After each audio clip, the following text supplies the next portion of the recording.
On behalf of our highest authorities, I have the honor of reading out Joint Communiqué number 001 from Burkina Faso and the Republic of Mali. The communiqué reads as follows. The transitional governments of Burkina Faso and Mali have learned through the press of the conclusions of the extraordinary summits of the Economic Community of West African States, ECOWAS, and the West African Economic and Monetary Union, WAEMU, held on July 30th, 2023, in Abuja on the political situation in Niger. The transitional governments of Burkina Faso and Mali. 1. Express their fraternal solidarity and that of the Burkinabe and Malian peoples with the brotherly people of Niger,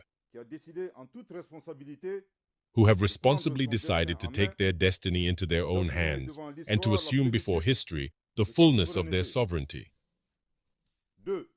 2. Denounce the persistence of these regional organizations in imposing sanctions that aggravate the suffering of the people and jeopardize the spirit of Pan-Africanism.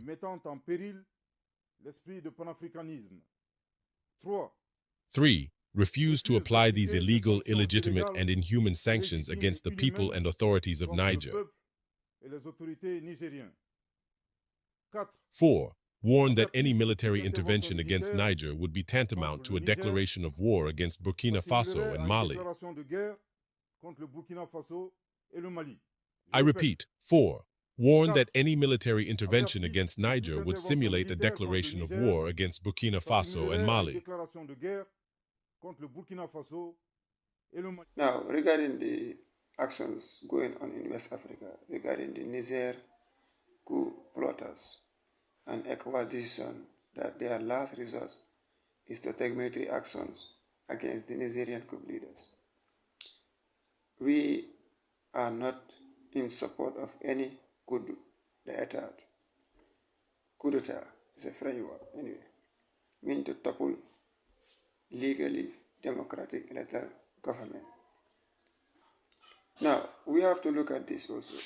Before ECOWAS should consider this decision, if they wanted to attack Niger in order to topple the coup leaders and reinstate Mohamed Bazoum's government, what are going to be the consequences for that? Because Niger is bordering with Nigeria, and Nigeria is the head of ECOWAS. So Nigeria can face a security threat, a security problem. Not only Nigeria, it can spread around West Africa because there are many young Africans, especially young West African peoples, who are in support of what type of changes going on in West Africa. And you can see the Nigerian people, they are in support of the coup leaders. They are not against them. Now, when we talk about coup d'etat, we should consider every form of coup d'etat, and we should condemn all forms of coup d'etats. Now, for example, Alpha Conde, when he served his 2 terms in Guinea, he changed the constitution and ran for another election and won that one according to what he said before he was toppled down. That is another coup d'etat, but that's what I call it constitutional coup d'etat, because the constitution stated that 2 terms, 5 years for each. At the end of that step down, why are you changing the constitution in order to run for another term, make it 3rd term? That is also called constitutional coup d'etat. Those people are given leeway, they do away with it, and they have no problem. But when soldiers make coup d'etat or take over, remove their democratic elected presidents, the whole world start backing like a dog, as if they are the only one doing it. Whilst in ECOWAS, some members in ECOWAS, their leaders are violating the constitution. Alassane Ouattara, for example, when he came in power, in Ivory Coast, he served for his 2 terms. It was supposed, by right, Ouattara should have stepped down, but he didn't. He changed the constitutions in order to run for another term. That is also a constitutional coup d'etat. But he was given a leeway. No one condemns it. ECOWAS didn't. France didn't condemn him because he is dancing for their tune. We should find out the root cause of these coup d'etats. What are the main causes of these coup d'etats? Then we're able to try to solve it. But if Tinubu, the ECOWAS leader, that's the Nigerian leader, wants to use force to attack Niger, there will be a grave consequence. Africa and West Africa will suffer because we are suffering from insecurity through these insurgents. Boko Haram is there, the Fulani headmen, the Tuaregs rebels around that, and so we are fighting so many insecurity. We are suffering from so many insecurity in West Africa. Now ECOWAS wanted to come and attack Niger. Had another problem, another madness on it. That is not going to be work. That is going to be affecting the security of West Africa.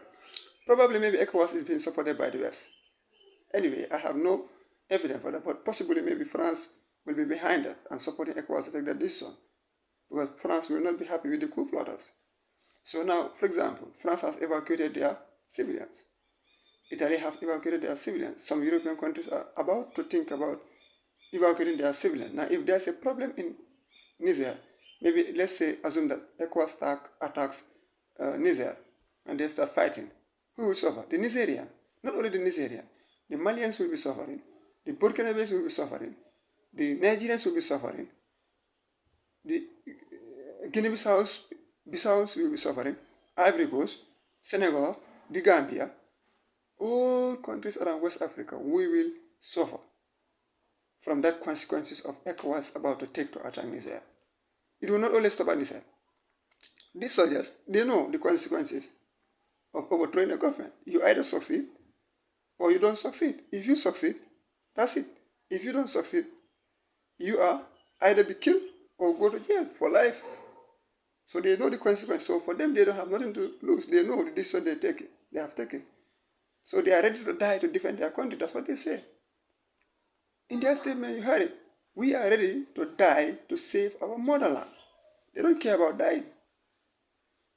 So if they happen to fly their planes over Nigeria, maybe I didn't know any African country that have a strong air defense that can stop missiles entering into your country. Not my country, the Gambia.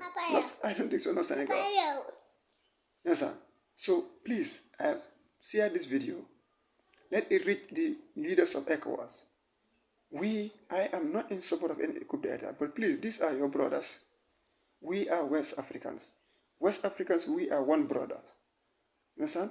So try and consult them. Negotiate with them. Try to win their hearts. Try to, persuade them so that they can relinquish power in a very beautiful and wisdom way. Not use force. Force will not solve any problem.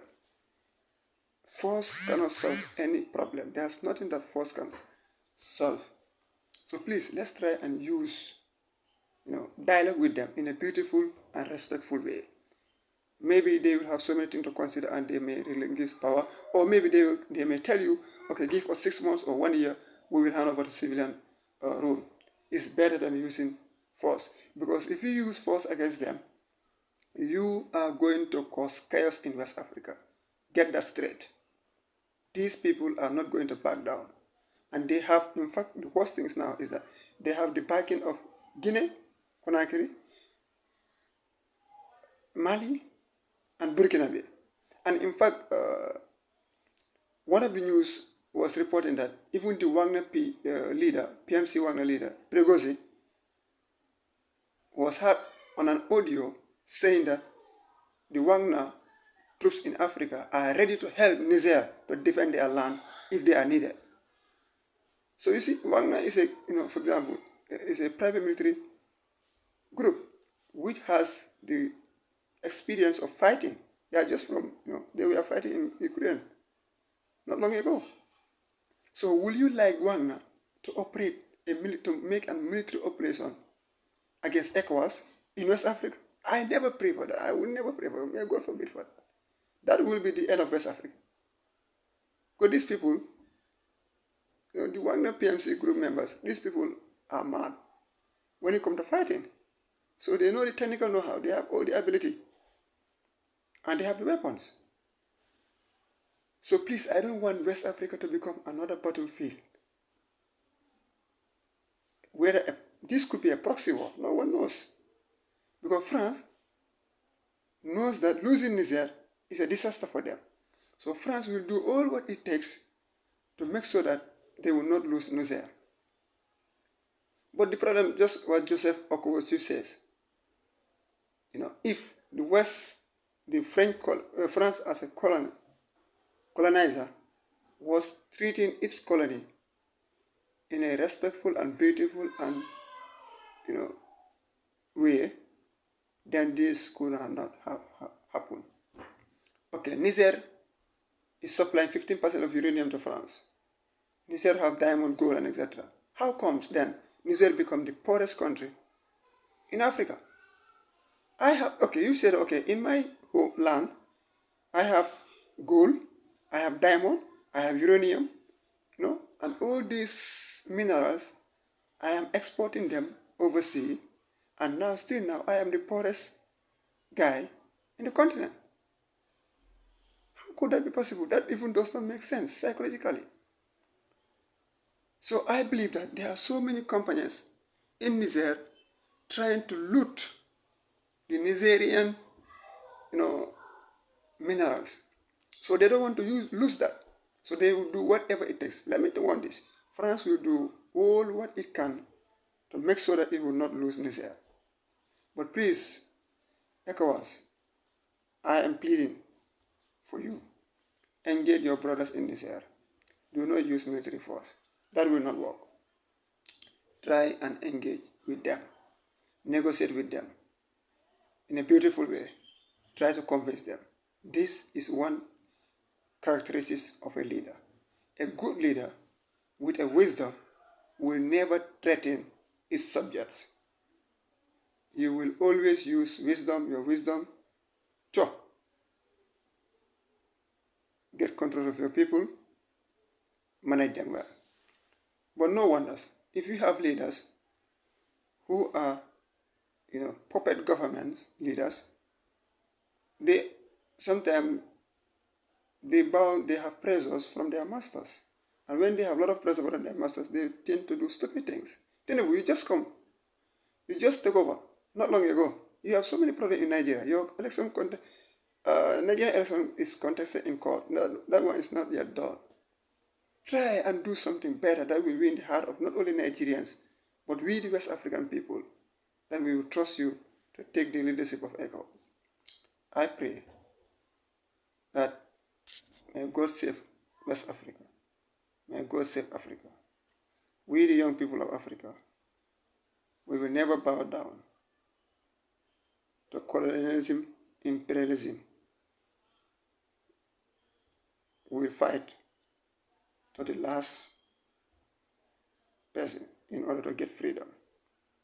We owe a lot to our leaders, Kwame Nkrumah, Patrick Lumumba, Julius Nyerere, Thomas Sankara, Leopold Senghor, Cheikh Anta Diop, and so many Pan-Africanists who were martyred by their white masters. We will never forget them. Nelson Mandela as well. God save Africa. Please share this video so that ECOWAS will also hear it and use their senses, their intelligence, their wisdom to settle this matter in a diplomatic